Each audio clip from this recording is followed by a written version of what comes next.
What's going on, everyone? Travis, aka the Stock Geek here, and in today's video, I'm going to walk through my investment thesis on the company Macerich, which trades under ticker symbol MAC. Now, I think Macerich is a really misunderstood and potentially very undervalued company at this stage, and I've been doing a ton of research and diligence on it, so I wanted to share it with the community so that people can better understand the opportunity. Now, first and foremost, got to give you the disclaimer. Today's presentation is for informational and educational purposes only. I tried to make sure everything here is accurate, but it's possible there's some inaccuracies. And furthermore, I'm not your financial advisor and I don't know your specific financial situation. So any investment you make is done at your own risk and is your own responsibility. There's always risk of loss in the stock market and with stocks like Mac. So with that out of the way, let's talk about what I'm going to cover today in the presentation. So first, I'm going to walk through Mac's business model and some of its properties and what it does, etc. Then I'm going to talk about the shopping center industry dynamics, so what's going on in Mac's industry and recent trends. Then I'll talk about why I think Mac is potentially such an interesting stock at this point. And I'll also cover key risks and coronavirus impacts, which are top of mind right now.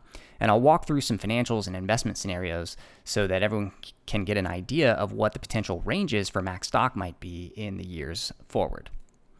So let's talk about the business. Mac's in the business of real estate. And the real estate business generally is pretty simple. Whether you're an individual or firm operating in this business, you acquire and develop properties and you lease those properties out for rental income. And if you think about an individual buying a house, obviously most individuals use bank debt. They finance the property with 80 or 90% debt from a bank to help purchase the property. Well, that's true of firms as well. Typically in real estate purchases, there's a heavy use of debt financing. So what all that results in is a business model with steady rental income, high profit margins, but also high leverage from the mortgage debt, and also assets that tend to appreciate over time, at least ones that are purchased correctly in the right areas, because as we all know, they're not making more land out there, and real estate over a long period of time in most areas has shown the ability to appreciate over time. Now, Mac is no different. Mac is a high-quality real estate investment trust, or REIT. You can go on NAREIT's website and read about what a REIT is, but at a high level, a REIT is a legal structure that companies use to own and develop land, lease it out, and they don't pay direct corporate taxes, or at least not much. That tax burden is actually passed on to the shareholders. But one of the great things about being a shareholder in a REIT is that REITs are obligated to pay out most of their income to shareholders via dividends each year. So Mac pays out typically between 90 and 100% of its income to shareholders via dividends each year as a REIT. Now, Mac is a highly profitable business. In 2019, Mac produced about $927 million of lease revenue, and that actually doesn't include some of the revenue that they earn on some of their joint venture properties as well. Mac's profit margins are in the low 60%, and Mac generated cash flow for shareholders of about $500 million last year. Here in this chart, you can see Mac's annual dividend per share that it's paid out to shareholders over the last decade or so. You can see that its dividend per share has increased almost every year over the last decade. In just the last 3 years, Mac has paid out more than $1.3 billion worth of dividends to shareholders. Of course, Mac is also highly leveraged. Mac has about $8 billion of debt on its balance sheet, and 90% of that is mortgage debt, so debt associated with specific properties. Luckily for Mac, it has a pretty low cost of financing. Its average interest rate on its debt is about 4%. Now, it's really important to understand that Mac's debt is actually secured by its properties, by its real estate. And on any given property, they might have a mortgage, but that mortgage will not be recourse to the entire company. And that, again, is very, very important because it means if there's a bad property, then Mac can actually give that property back to the lender and walk away without there being a significant financial impact on the rest of the company. Now, let's talk about how Mac grows. Mac can grow in a couple of different ways. It can acquire new properties from other developers. It can also develop its own properties, say take some existing land and develop it into a new property. It can also manage its existing properties, essentially optimizing what it already has to produce higher lease revenue and higher cash flow. And that includes things like rent escalators. So in many of Mac's real estate contracts with its tenants, there are things like rent escalators that call for a little bit higher annual rent payments each year, which helps offset things like inflation. They could also do things like sign more tenants to leases, which means increasing the occupancy rate. Now, Mac has pretty high occupancy, which I'll show you here in a minute, but there's sometimes room to sign more tenants to certain properties, which can increase the amount of lease income that Mac gets. Mac can also release space at higher rates. So if it's got retailers that are moving out of a space, sometimes it can release that space at higher rates to new tenants. It can also redevelop existing properties to either add space or improve the space so that it can bring in better tenants and things like that, which can often help raise rents over time. The other thing, of course, is Mac could cut costs through scale and technology to increase profits. So Mac calls these out. I'll show you some slides throughout the presentation from Mac's investor presentation, and this is one of them. Here you can see it's calling out some of those drivers I just talked about, like annual rent escalators, opportunities for releasing and occupancy changes, and all those things can contribute to a growth in Mac's operating income. So let's talk about Mac's properties. Now, Mac currently owns and operates 47 major retail properties, and it also has a few other properties that it doesn't consider major retail properties, but might still have some value. But the core of Mac's business is the 47 major retail properties with more than 50 million square feet of space. And that includes some really phenomenal properties in some really interesting locations. Mac has 10 A++ class properties. So there are firms like Green Street Advisors that actually grade different properties across the world and classifies them into different quality tiers. And so you can see this is actually from Green Street Advisors, which is a real estate services firm. And they call out the fact that globally, in terms of A++ quality malls, there's not that many of them. They represent 3.7% of all malls out there in the world. But those malls are such high quality and produce such high income that they account for 28% of the value of all malls. So those are very, very valuable properties. We call them trophy assets. They rarely they rarely change hands, and they're just very, very high trafficked, good properties with lots of activity and good tenants. So Mac has 10 A++ class properties. Mac also has another 18 properties that we would consider A or A+ class properties. Again, these are still very high quality, very good occupancy rates and tenants and things like that. They produce really good income, but just not quite up in that top tier. Mac also has some 7B class properties, which are still pretty good properties, and they produce good income, but they're not necessarily A class properties. And then Mac has another 12 properties that we would classify in the B or C class, which of course those aren't going to be as high quality, but in certain areas they still can be pretty good assets. So let's talk about the A++ trophy asset properties. These are some of the most productive retail spaces in the world. They have average retail annual sales per square foot over $1,000. So that means if you're a retailer renting space in these properties, you're averaging over $1,000 a square foot a year, which means if you're, say, a 10,000 square foot space retailer, you're doing over $10 million of annual sales at that one location. So these are very, very good properties to be a tenant at. Average occupancy in these types of properties tends to be well above 95%, which means there's very, very little available space in some of these high quality properties. And they tend to be obviously in high density urban locations where the household incomes are very, very high near that center. So about $300 million worth of Mac's net operating income, or about a third of its total net operating income, comes from just those 10 A++ trophy asset properties. So let's take a look at some of these trophy assets that Macerich owns. An example of one of their trophy assets is Scottsdale Fashion Square. This, of course, is located in the area of Scottsdale, Arizona, which is a wealthy suburb of Phoenix. And Scottsdale is a rapidly growing area with a high concentration of millionaires and a high concentration of heavy retail spenders. So a great place to be. And if you're a tenant of Mac, you've seen your sales per square foot numbers go up a lot over the last few years here at Scottsdale Fashion Square. In fact, Scottsdale Fashion Square tenants produce almost $1,500 per square foot in annual sales. So very, very healthy levels if you're a retailer. So Mac's tenants, of course, include high-quality tenants like Apple, Nobu, Nordstrom, Louis Vuitton, Lululemon. They even have the Equinox Gym and an industrious co-working space there at Scottsdale Fashion Square. And potentially they have a Caesars Republic Hotel opening there in a couple of years. So a very, very good property. Here's another example of one of Mac's trophy assets, Tyson's Corner Center. Now, this is the largest mall in the state of Virginia, and it's near many headquarters for large companies like Hilton, Capital One, defense contractors, and many others. It's a rapidly growing area with pretty high household income levels of over $160,000 on average.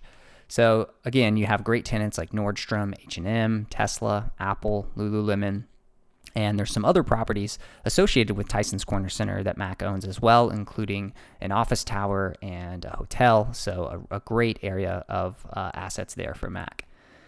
Another example of a trophy asset that Mac owns is Queens Center. This is one of the most productive malls in the country. It gets 27 million annual visitors. It's a very dense urban area with a bunch of colleges and nearby businesses. Tenants like Apple, Sephora, Chick-fil-A, Michael Kors. And as you can see here in this chart of occupancy rate for Queens Center, typically they've been at 98 or 99% occupied in this center. So it's very, very hard to find space if you're a tenant looking for space in this mall. So very, very good for Mac, who obviously sees really steady income from these tenants. Another trophy asset that Mac owns is the Shops at Northbridge. This is on Chicago's Magnificent Mile, which is a top commercial district in Chicago that's near Lake Michigan, and it gets a ton of traffic both from visitors, from tourists basically, but also people that live in the area because it's a dense and affluent urban area with over 500,000 working professionals nearby. Tenants include Nordstrom, Peloton, but also they have the second location of Italy. Now, Italy was first opened in New York. It's a very, very popular market for high-end Italian cheeses and meats and wines, and people go there to eat and shop, and it's just a really fantastic concept. And Italy opened their second location here at the Shops at Northbridge. So those are great trophy properties, but let's look at some of the Class A and A+ properties that Mac owns. Santa Monica Place is an example of one of those. It's an outdoor mall that's about a block away from the famous Santa Monica Pier and the beach. It's a huge tourist destination, and this mall was designed by the famous architect Frank Gehry. It was one of his first projects. So this is a highly educated, high-income area. Again, it's getting a lot of growth and a lot more businesses and tourists visiting this area. So Santa Monica is a very, very great place to be. And tenants at Mac's Santa Monica Place include Tiffany & Company, True Food Restaurant. They even have a children's museum there now. Just a very, very good piece of real estate. Let's look at another Class A+ example, Kings Plaza. This is the main shopping hub in Brooklyn, New York, and it's near the waterfront. And Mac's tenants include Lowe's, Primark, Sephora, and they recently replaced an old Sears store. Of course, Sears has gone bankrupt, but Mac replaced their Sears store with tenants that are now paying about 3 times the previous rate that the Sears store was paying. So that's a nice trade up for Mac, and I'm going to talk a little bit more about redevelopments like that here shortly. But Kings Plaza has had an occupancy rate, again, approaching almost 100%, typically 98, 99%, which is really hard to do because there's always transition in retailers and tenants, even in the high-quality malls. So maintaining an occupancy rate that high is really, really impressive. So if you want to get more comprehensive property info, we could go into a lot more properties that Mac owns, but you can check out the supplement to their earnings reports, as well as Mac's annual report or on their website, and you can see a lot more information about their properties. And they actually break their properties into different property tiers, so you can see what their top 10 properties look like, the next 10 properties, and so on. I've consolidated a lot of this information in my own spreadsheets, and of course, I track things like the sales per square foot metrics at each of these properties, as well as the occupancy metrics. But yeah, there's lots of great information that Mac puts out on its individual properties, which is great. Now, Mac has geographic diversification in terms of its shopping centers, so it's not just located in one area. It has properties in areas like California, Arizona, New York, and they also have properties in areas like Pennsylvania, Virginia, Oregon, Colorado, and Illinois. Here in this chart, obviously, you can see how the net operating income from their shopping centers breaks down by major market. And no one market is a dominant share of the portfolio, which is good to see. Now, Mac's centers are in very high populated areas. In fact, Green Street says that Mac, of all the mall owners that are publicly traded, Mac is the most urban. Its centers have the most density in terms of people within a 10-mile radius of its shopping centers. So here you can see that on the chart. Some of the areas that they're in are very, very well-trafficked, high population, high household income areas, which is very important for a shopping center owner like Mac because it means higher foot traffic and consistent foot traffic to its centers. So let's talk about some of the dynamics playing out in the retail shopping center industry right now. Obviously, there's a perception out there that brick and mortar retail is a dying industry. If we look at things like e-commerce sales trends, we can see e-commerce has exploded over the last few years. It's gone from about 6% of total retail sales to mid-teens as of 2020. And you can see here in this parabolic chart that e-commerce sales now account for more than $150 billion of total sales. But that actually hasn't kept brick and mortar retail sales from growing. Brick and mortar retail sales have continued to grow over the last few years, although at a pretty slow rate. That's why I like this quote, rumors of my demise have been greatly exaggerated, because retail sales, at least the data that we're seeing, they're not dying out. One of the things that's supporting retail sales generally is a growth in consumer spending over time. And so even though e-commerce sales are taking share of overall retail sales spending, we actually do see some growth even in brick and mortar retail. The consumer spending growth has been enough to support both. And in fact, when we look at data on brick and mortar retail space availability, especially when we look at things like the lifestyle and mall sector, it's actually pretty low. There isn't that much retail space availability, especially in higher quality centers. So this is data from CBRE showing that, the available spaces in single digit percentages as of Q4 2019. But there are some areas that are very worrying. Department stores being the primary one. We've seen department stores like Sears file for bankruptcy in the last 2 years. Macy's, even before the coronavirus stuff hit, was slated to close about 125 department stores in 2020. And JCPenney's is obviously struggling. You can see here their quarterly profit and loss. They haven't turned much of a profit in the last few years, and the stock has traded down over the last 5 years or so. Data from the Federal Reserve shows that department store sales are actually down. So while e-commerce and brick and mortar overall have grown, department store sales have not. They've actually declined by about a third since 2010. However, there's an interesting trend happening. Old department stores that are going out of business are being transformed into new use cases. Here are some old Sears boxes, for example. This Sears was a pretty ugly looking old Sears location that actually got turned into a movie theater. It looks much better. This old Sears here was turned into a combination of a Shake Shack, an REI, a Saks Fifth Avenue outlet store, as well as a Bye Bye Baby. So it is possible to reposition some of these Sears boxes into nicer retail outlets. In fact, even in Mac's own portfolio, we've seen some of that already. An old Sears store at one of their malls, the Wilton Mall, which actually is not even that high of a quality mall in their portfolio. That Sears was actually turned into a hospital. So we've seen some creative uses and creative redevelopments of these old, ugly department store boxes that have gone bankrupt. And generally in physical retail, the whole industry is undergoing a big transition to mixed use. So retail properties are now including not only retail stores, but things like offices, hotels, restaurants, and bars, even apartments, gyms, things like that. So the big box department stores, which are really big spaces and big anchors in some of the shopping centers, can actually be repurposed into some of these better uses. And the mixed use is really interesting because it has a lot of great benefits for the community. Not only does it diversify the tenant base for Mac, but it results in higher density and foot traffic in these areas because people are working and living and playing in these areas as well as shopping. It also can sometimes lead to a reduction in things like pollution and commuting when everything is in centralized locations like this. And, sometimes it can even improve the sense of community. The old department store demolitions, like I said, enable some of this mixed use because they're such large boxes, there's such large square footage that they can be developed into things like gyms and movie theaters and apartment buildings. And we're seeing some of this in the Mac portfolio right now. Here, this is one of the slides from their investor relations presentation where they're talking about some of the mixed-use projects that they're going to undertake over the next few years with some of these old Sears boxes. Another trend that's playing out in retailing right now is the shift of online retailers to opening actual physical brick-and-mortar stores. So here you can see the top 25 digital retailers in the last decade or so have opened over 1,600 physical stores. That includes retailers like Casper, Glossier, Peloton, Bonobos. Even Amazon has been opening physical space. So Mac, like many other shopping owner centers, has been adapting to the changing retail landscape. You can see the merchandise mix change here over the last 9 years or so. Mac has added tenants in areas like restaurants, entertainment, fitness, and so that's really helped Mac reduce its exposure to department stores, and that trend should continue going forward. Mac's ability to adapt, along with its high-quality assets, has actually allowed the company to thrive over the past decade despite this narrative of brick-and-mortar retail dying. In fact, when we look at Mac's operating metrics, we can see that both its tenants and its business have been very healthy over the last decade, and they've grown. When we look at the sales per square foot for the average Mac retailer, they've grown from just over $400 per square foot in 2009 to over $800 per square foot by the end of 2019.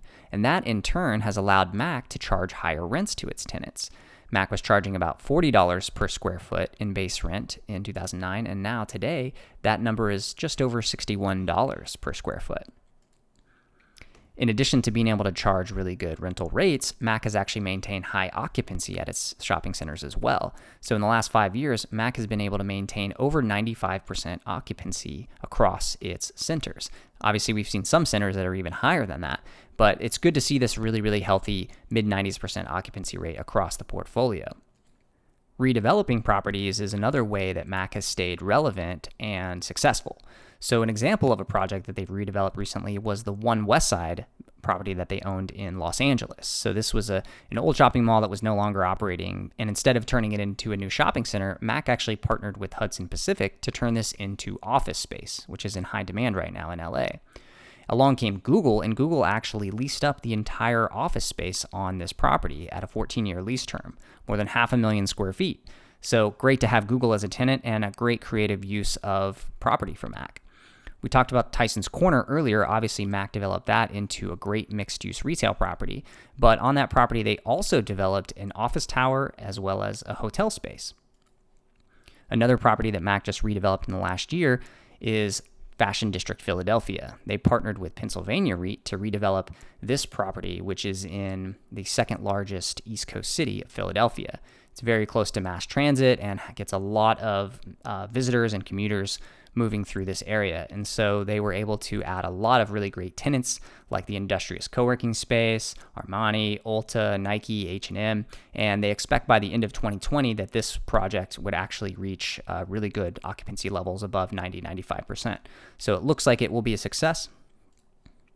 And another way that Mac is obviously doing redevelopments is to take some of those department stores we talked about and turn them into better use cases. And so we saw that Mac actually called out on one of its earnings calls that it took an old Sears box at Kings Plaza, which was just producing $30 million of sales, and they were able to recapture that old Sears, turn it into several retailers, including Zara, Primark, JCPenney, and the combination of those tenants is now expected to do in excess of $90 million in sales. So that old property that was an old Sears is actually much more productive with its new uses. So that's a great thing for the retailers as well as for Mac at that property.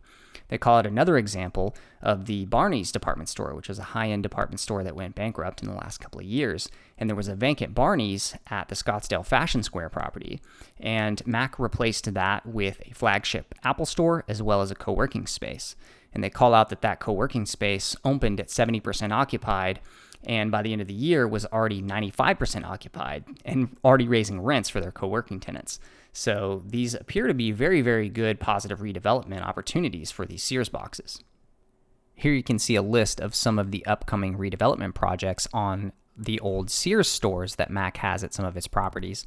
So a lot of these old Sears stores are going to be converted into great new uses like mixed-use retail with retailers like Dick's filling those spaces, or entertainment venues like Dave & Buster's or Harkins Theaters. I mentioned the one earlier at Wilton Mall that's being redeveloped into a medical center. So these are great creative uses that should provide value for Mac and its shareholders. One of the things that has enabled Mac to complete a lot of these redevelopment projects over the last decade has been access to mortgage debt at a low interest rate. So Mac's low cost of capital is really beneficial for funding these projects and providing value to shareholders. Here I charted Mac's weighted average interest rate on its debt, and you can see that in the last 6 years or so, they've been able to get interest rates under 4% on their mortgage debt. In 2019, just looking at the 2019 debt refinancings they did, some of those properties actually got new interest rates below 4%. So that's great to see. It suggests that, Mac has, at least in the recent past, had access to capital at good low rates, and the lenders don't seem concerned about lending against these projects. Now, whether that changes going forward, we don't know. It is an open question, which we'll have to explore. Given what we've seen in the operating metrics of Mac's business, you'd think the stock would have performed pretty well over the last couple of years. But in fact, there's a huge disconnect between the performance of the stock and the performance of the underlying business. Mac's stock is down more than 90% in the past 5 years. So what gives? I actually thought the stock looked like a potential bargain even before the coronavirus crisis hit. This thing came on my radar as it had dipped already 50% by the middle of 2019. There was some insider buying.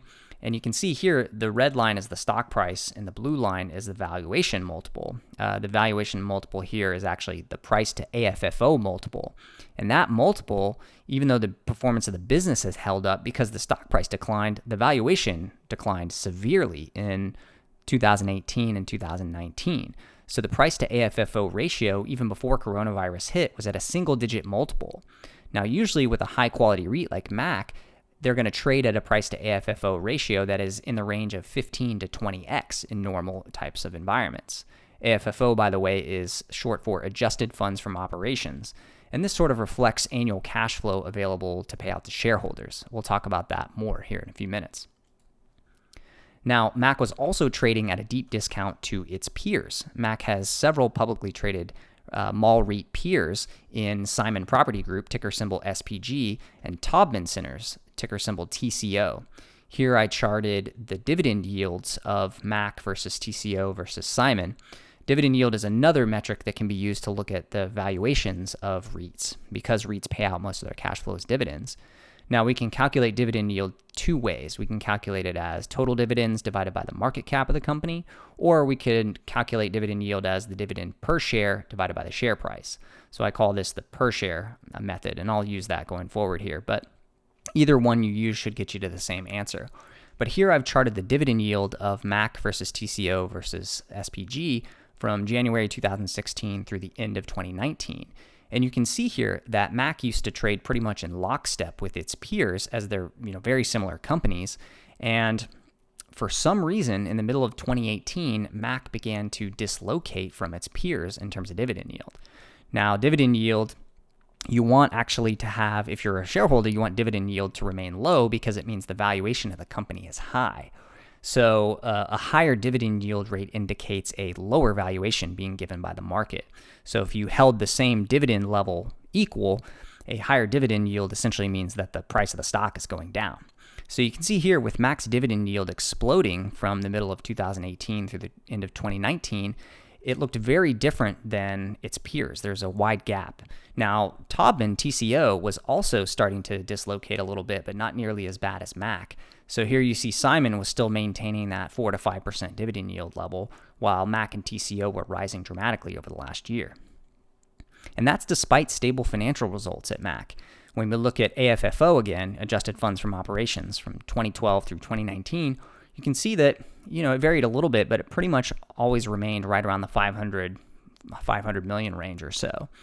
Now, this actually is a little bit misleading because Mac actually has been selling some shopping centers over the last few years. So I actually include the number of shopping centers here. And if you looked at this on per shopping center basis, these numbers would actually look better over the last few years relative to prior years.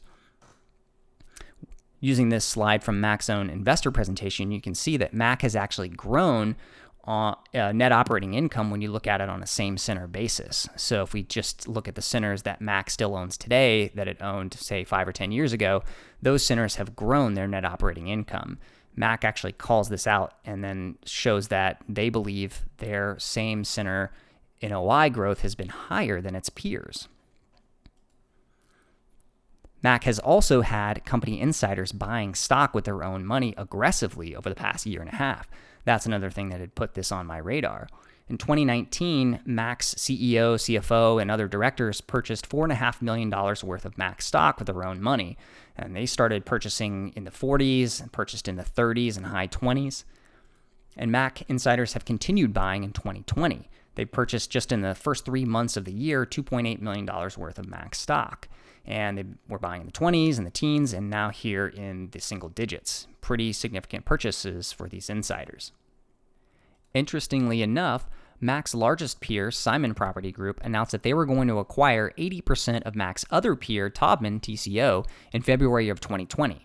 This was just before the coronavirus really became a problem in the US, and Simon announced their acquisition at a 100% premium to where Taubman's stock price had been trading just several days before. So similar to Mac, Taubman's share price had been declining in 2019. It declined about 50% actually. The stock was trading at about $26 per share, and then Simon came out and made an offer for 80% of Taubman at $52.50 a share. So it was literally a 100% premium to Taubman's prior trading price. And that to me indicates that Simon thinks that the market was undervaluing TCO's assets by a factor of 100%. This also suggests to me that the market may have been undervaluing Mac as well, and it may be too pessimistic about the value of the assets at Mac. Of course, then we know what happened starting in early March. The coronavirus became a crisis worldwide. I think that might be the straw that broke the camel's back in retail, so to speak.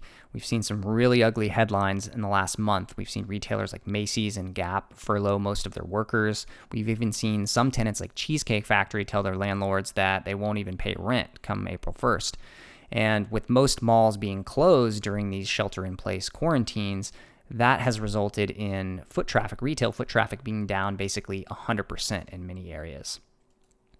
So Mac had to respond. They came out and quickly cut its dividend, which was a $3 per share annual cash dividend, and they've cut that back to a $2 annual dividend, and 80% of that will actually be paid in shares and only 20% paid in cash for now. So that was a necessary step for them to take to preserve cash, but it obviously disappointed a lot of Mac shareholders. So where does that leave us on Mac now? Is it oversold and undervalued? And if so, what's the potential upside over the next couple of years? There's a few different ways we can value a REIT like Mac, and I've listed some of those here, and I've ordered them from simplest to most complex. So I'm going to walk through a couple of these valuation methods to look at some potential ranges for Mac. I won't do a full-on discounted cash flow model because that would probably take its own video, honestly, but I'll look at Mac through the lens of a couple of these different valuation methods. Starting with dividend yield. Now, most high-quality REITs like Mac typically trade at a dividend yield of about 4 to 5%. And you can see here, this is a historical chart of Mac's dividend yield. And yeah, we see that it typically traded between 4 and 5%. Sometimes it traded as low as, just under 3%, sometimes in the 5 to 6% range, but usually in that 4 to 5% range on average. And we can also see that as of the middle of 2018, that dividend rate started to blow out. It started to go higher because the stock price was declining despite the dividend remaining stable. So we saw that the valuation of Mac was going down because it moves inversely with dividend rate. So if we look at dividend rate or dividend yield valuation scenarios, we could get an idea of what the implied stock price of Mac might look like at different dividend yields and dividend levels. So again, dividend yield, the formula for it is dividend per share divided by price per share. But if we rearrange that formula, we'll see that the price per share equals the dividend per share divided by dividend yield. Again, it's the same formula, just rearranged. So we can get the implied price per share if we input the dividend per share and the target dividend yield. That's what I've done in this table here. So I'm looking at a scenario where Mac does get through the coronavirus crisis okay, operations stabilize, and we can see what the stock price might be at these different dividend yields and cash dividend levels. I bolded the $2 column here because that's the current rate, the current dividend, although it's not all being paid in cash right now. But if we assume that this level of dividend is stable and Mac is able to maintain that level over a longer time frame, and they can actually go back to paying it fully in cash, then we can see what the stock price might be at different dividend yield levels. So if Mac returned to let's say a 5% dividend yield with that $2 cash dividend, the stock price would trade back up to $40 a share. Even if you assumed a really high dividend yield is maintained, a 12% dividend yield and a $2 dividend would yield a $16 stock, which is still 3x of today's stock price. So in this column, again, we'd get somewhere between 3 and 9 times today's stock price if Mac were ever to trade back to these dividend yield levels at today's full dividend rate. Now let's look at a different valuation method, the Price-To-AFFO multiple. So again, AFFO stands for adjusted funds from operations, and the Price-To-AFFO multiple is market cap divided by AFFO. So it's a common valuation multiple used to value REITs. You'll sometimes see an alternate used, Price-To-FFO. FFO is very similar to AFFO. It's just not quite as accurate, but it sometimes is a little bit simpler because it doesn't make as many correct adjustments to the number. But AFFO is meant to be a number that represents the cash flow that can be paid out to shareholders at the end of the year after accounting for all the REIT's expenses. So it's very similar. A price to AFFO multiple is very similar to a price to free cash flow or price to earnings multiple that you see used to value non-REIT businesses. The good thing is AFFO and FFO are usually published in a REIT's financial statements, so it saves us work. We don't typically have to calculate those ourselves unless we want to make some small adjustments. The typical range for a price to AFFO multiple for a healthy REIT is for the REIT to trade between 12 and 20 times annual FFO. So if we look at Mac right now, Mac produced about $504 million of AFFO in 2019, and it's currently trading at a market cap of around $800 million as of early April 2020. It actually trades a little bit less than that, but we'll use that since it's a round number. So if we take the market cap of $800 million divided by the $504 million of AFFO last year, we can see that Mac is trading at an implied price to AFFO multiple right now of just 1.6 times. So again, 1.6 times versus what a healthy REIT would typically trade at in the 12 to 20 times range is a very, very big discount indeed.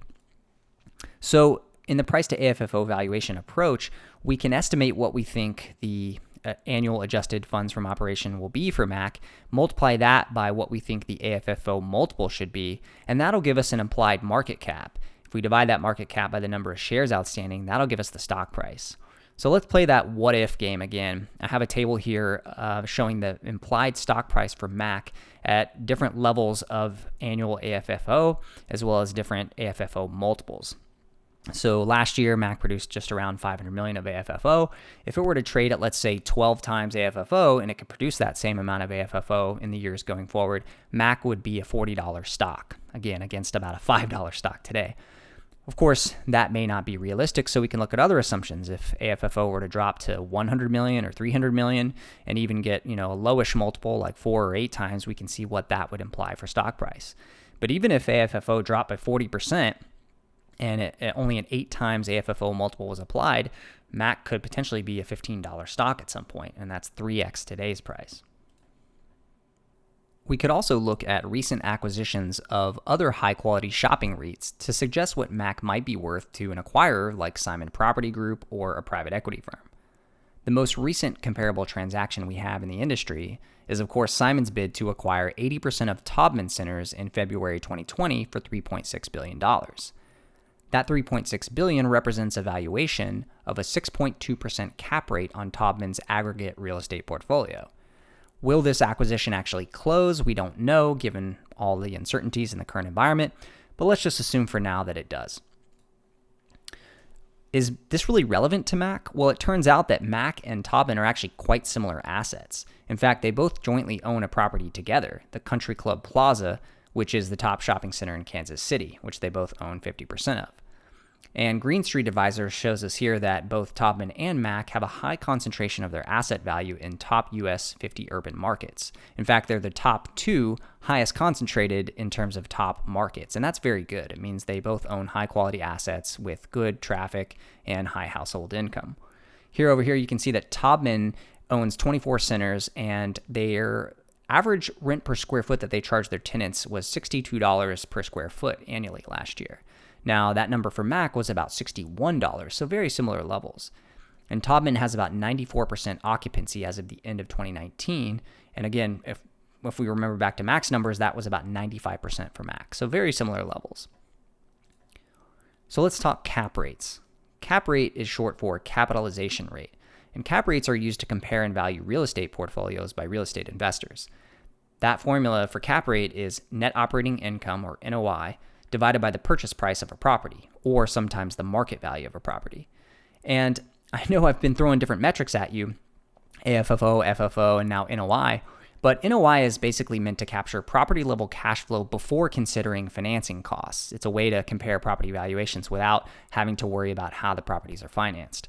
And so to get to NOI for Mac, you could take AFFO, add interest expense on the debt back to that number, and also add back overhead expenses. And that would roughly get you to NOI for Mac. So cap rate is it's similar to dividend yield. A low cap rate means a high valuation and vice versa. And cap rates usually fall in the 4 to 10% range for stable, profitable properties. Again, we saw that 6.2% in Simon's bid for Taubman. So a low cap rate, high valuation, or inversely, a high cap rate would imply a low valuation. So if we look at a comparable valuation of MAC using cap rates, we'll use that 6.2% implied cap rate on Simon's bid for TCO. Now, what stock price would we get if we value MAC's property portfolio at the same rate? Well, luckily for us, MAC publishes its annual net operating income in its financial statements. It can be found in the supplement to MAC's quarterly earnings release. So for 2019, MAC produced $896.5 million of total annual NOI. And if we take that 6.2% cap rate, we can divide NOI by the cap rate to get to the total estimated property value at MAC of $14.4 billion. Once we subtract the debt of about $8 billion, that will give us the equity value of MAC that's left over. Now, there's a non-controlling interest share that management and some of the founders own. So once we remove that, we get about $5.9 billion of equity value to common shareholders using this type of valuation. If we divide by the common shares outstanding, that gives us an implied per share value of $42 per MAC share, which is almost 8 times today's stock price. So what are we missing here? Why has the market punished MAC stock so much? Is it saying that MAC is going to fail to survive a recession, or that retail bankruptcies due to coronavirus are going to crush the company? Is it saying that the retail apocalypse is finally here to kill off retailers and shopping centers? Let's talk about some of the risks, because the world has certainly changed. In terms of immediate impacts to MAC's business, it's obvious that there's going to be pressure on MAC's leasing revenues this year. They're going to lose some rent during these shutdowns of their malls. Could it be 1 to 3 months? We don't exactly know, but we know there's going to be some rent lost. We've seen that certain retailers aren't even paying rent right now. There's also going to be a hit to MAC's variable revenue, which is revenue that they get that's calculated as a percentage of their tenants' sales. So some retailers will pay some of their rents as a percentage of their sales. With those retailers' sales suffering, the amount of revenue that MAC's going to get from the variable revenue category is definitely going to go down. And variable revenue made up about 25% of MAC's revenue last year. So it is not insignificant. There's also going to be some retailer bankruptcies. We know that some retailers had bad balance sheets and they potentially may not make it with shutdowns to their stores and potentially lower brick and mortar shopping happening this year. There's going to be some retailers that look to renegotiate their rents lower, and that could put pressure on some of MAC's leasing revenues in the short term as well. It's possible that there may also be permanently lower foot traffic to malls. With online gaining share of shopping while the shutdowns are in force, it's possible that that changes consumer behavior going forward permanently. Now, some other impacts that MAC may be facing are, problems in the credit markets. MAC may have problems refinancing some of the debt on its assets. And even if they are able to refinance some of that debt, it's possible that that debt could come at higher interest rates, meaning it's more expensive for MAC. The third thing that could be an impact on MAC in the near term is that MAC may have trouble being able to sell in some of its assets if it needs to raise capital, or if they are able to sell, they may only be able to sell at lower valuations relative to what they used to be able to sell their properties at. Now, this certainly isn't an exhaustive list of impacts that MAC might be facing in the current economic environment, but it's a good start. With the stock down so much, it almost looks as if the market is questioning whether or not MAC could potentially go bankrupt. So is bankruptcy possible at MAC? We have to ask that question. Typically, companies fall into bankruptcy in 3 primary ways. The company can be unprofitable and burning cash and not have any liquidity available to keep the company running, which is the first primary way a company falls into bankruptcy. Or a company with significant amounts of debt outstanding may be unable to pay off the debt principal or an interest expense payment, and that's called a default. The third way is companies with debt often have covenants in the debt documents that require the company to maintain certain levels of financials or financial ratios, and if the company fails to meet those, they may be in technical default of the lending agreement. Now, a debt covenant isn't necessarily a direct pathway to bankruptcy because many lenders will often work with the company even when there are problems meeting debt covenants, but it's worth mentioning. So let's assess the bankruptcy risk for MAC. On the cash burn side, MAC is not burning cash. Mac was a profitable business, generating about $500 million of cash flow even after accounting for interest expenses last year. Mac could actually lose about 40% of its annual leasing revenue before it becomes unprofitable based on my calculations. And that assumes that 90% of their costs for operating the shopping centers are fixed. Now, Mac also has over $700 million of cash on the balance sheet today. So cash burn, at least in the near term, doesn't seem like a likely trigger for bankruptcy. In terms of debt profile, Mac has about $304 million of debt maturities here in 2020. Now, obviously, they have more than that in cash on the balance sheet, so they could pay that off. There are $1.8 billion of debt maturities in 2021, however. But one important thing to understand is that most debt at Mac is mortgage debt, which is tied to individual properties. So one loan, if it comes due that Mac couldn't pay off at that time, doesn't threaten the entire company. Mac could literally give the keys to that property back to the lender and keep the rest of its properties. So we'll talk more about that, but that's important to understand.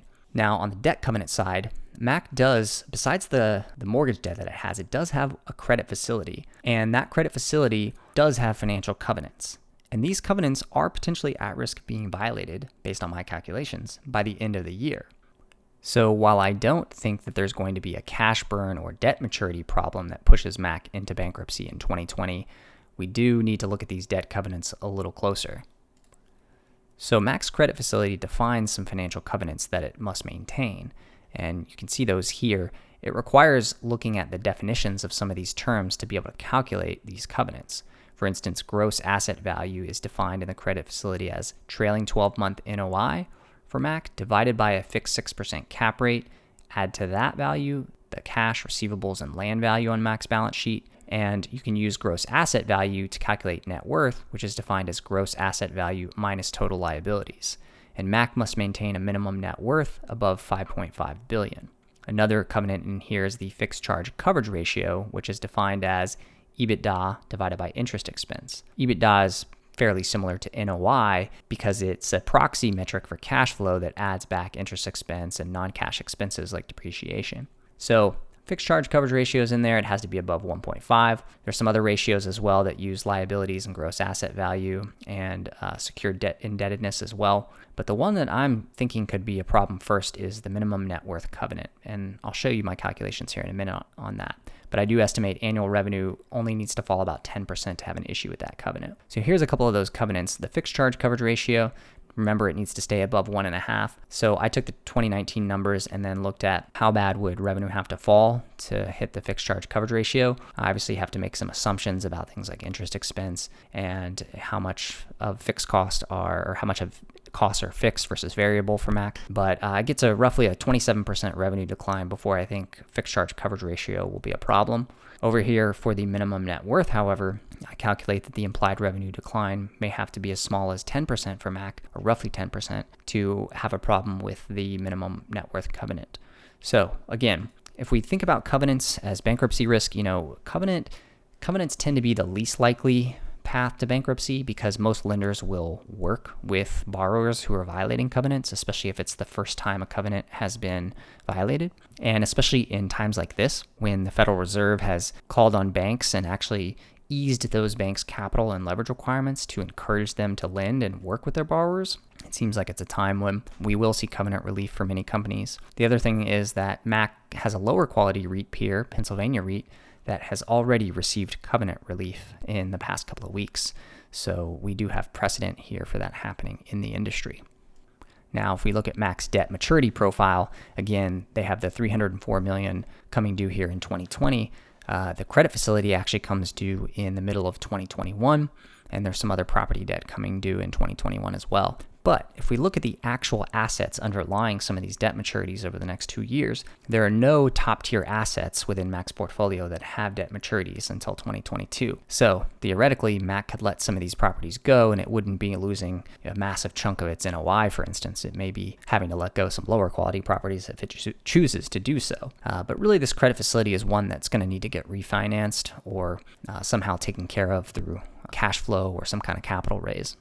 In terms of avoiding bankruptcy generally, companies typically have other options to buy time as well. So companies can cut costs, obviously, and cut CapEx to try to improve cash flow. They can draw on existing credit lines occasionally.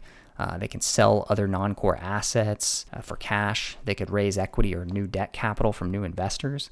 Companies will sometimes negotiate with creditors to extend payments or cure covenant violations like I just talked about. Sometimes companies will actually shrink the size of their business to a size where it's profitable. They can often get rid of underperforming divisions or things like that. And then lastly, companies can often do out-of-court restructurings or convert debt to equity or work with their debt holders in different ways to try to avoid the expensive bankruptcy process. And, bankruptcy is not only expensive, but there's often reputational damage and damage to the business itself. So it's usually in the best interests of both the company and its lenders to avoid the bankruptcy process.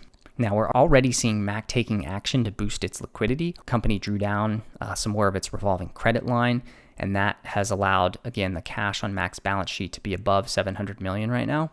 So that will help in the very, very short run. The other thing that Mac did was it reduced its quarterly dividend and changed it to an 80% share dividend and a 20% cash dividend. So that conserves some of that cash flow and lets the cash build on the balance sheet this year. Let's look at some of the other financial levers Mac might be able to pull to avoid bankruptcy and get through a recession or crisis period. So the first is that Mac can replace tenants that go bankrupt with healthier ones. Now, this does take time, but we have seen that Mac has been successful in the past, replacing bankrupt tenants like Sears, Forever 21, Barney's, and others. So that is one lever. Second lever would be that Mac could sell some properties or some of the empty department stores to other developers. Mac has 15 properties actually that are unencumbered by debt currently, with a book value of around $1.3 billion. And I'll show you some of those properties here in a minute. That is definitely one lever that Mac might be able to pull if it needs to. Another one is Mac could potentially raise new equity or debt capital from new investors. In this market climate, I don't know if that's fully possible or not, but it may be possible.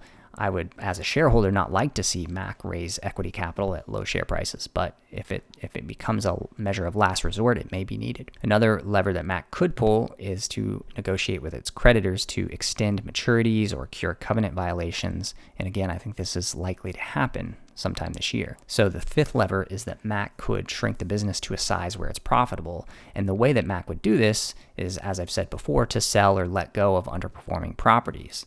It may decide that there are certain lower tier properties it owns where it just wants to give the property back to the bank and not have that mortgage debt on its books. And then lastly, Mac could potentially do some kind of out-of-court restructuring or convert debt to equity. And I think that's pretty unlikely right now, but again, it may be a measure of last resort that they could pull if they needed to.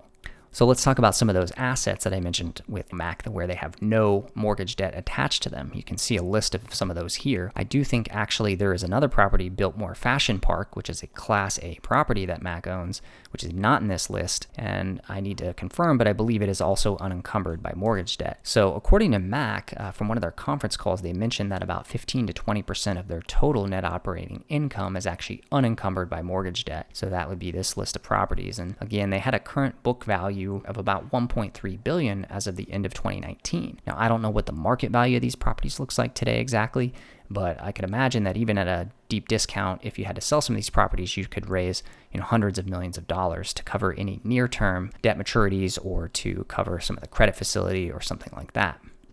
One of the primary factors that mitigates risk here with Mac is the fact that the company owns a portfolio of very high-quality properties. These aren't, just crappy malls out in the burbs we're talking about. Mac has 28 Class A or better properties, and we know that Class A properties command very low cap rates and high valuations historically.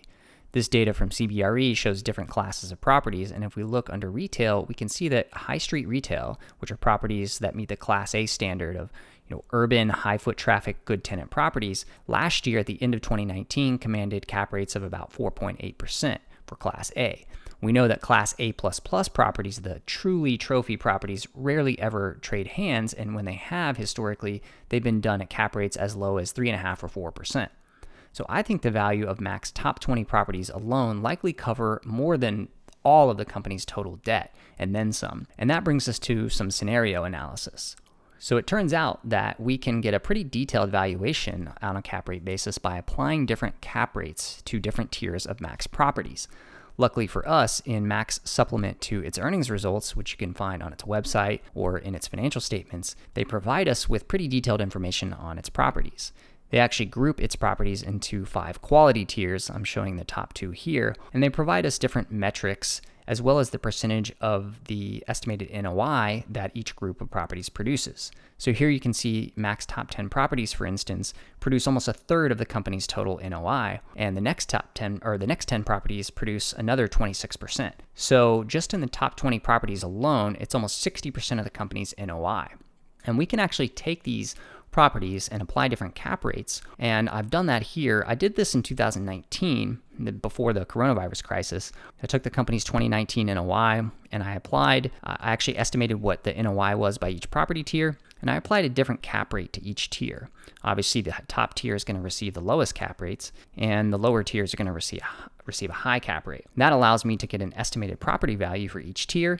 I add those up, subtract the debt.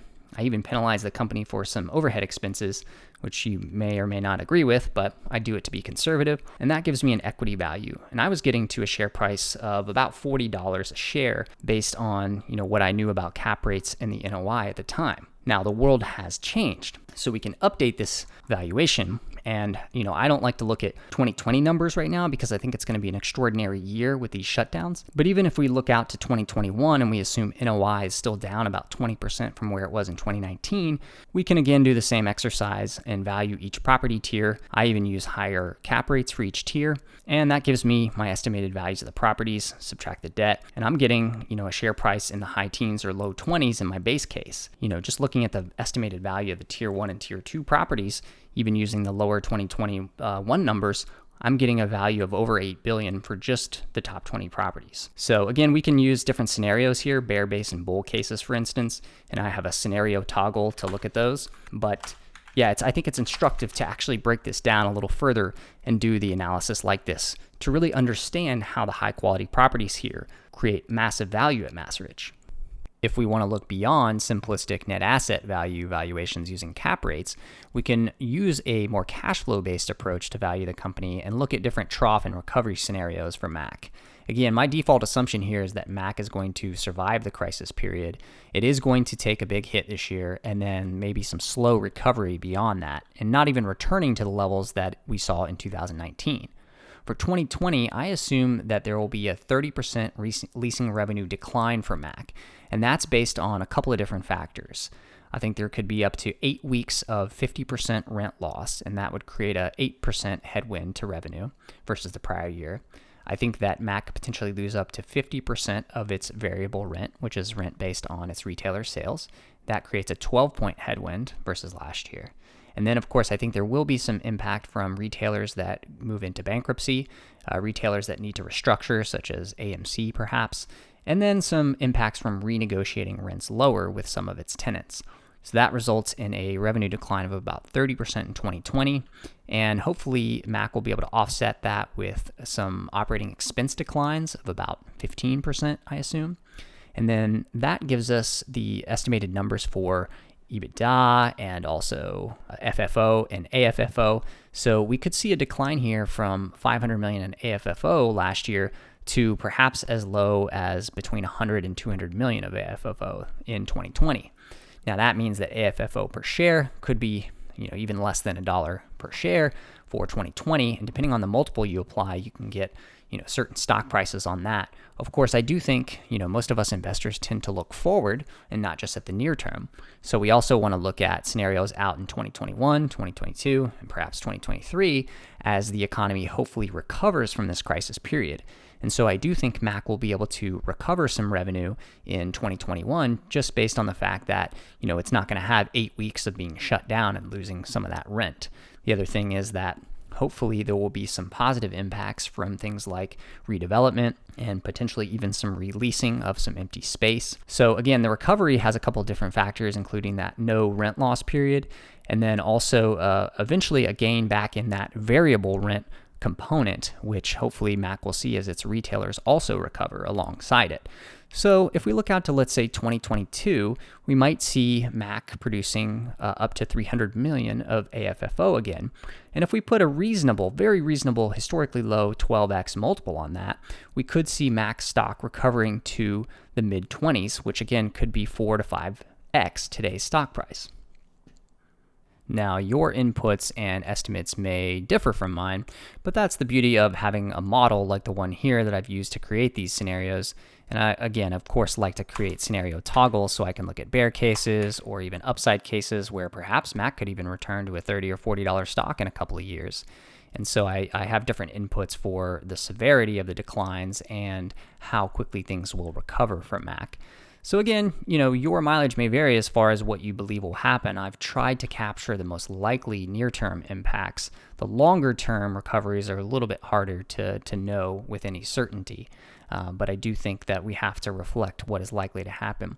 Now, it's going to be interesting, too, some of the seasonality with this, because obviously, if revenue declines 30% for the full balance of the year, that actually may be worse in Q2, and maybe it gets a little bit better by Q4, but this will reflect the full year type of numbers, so it's important to keep that in mind.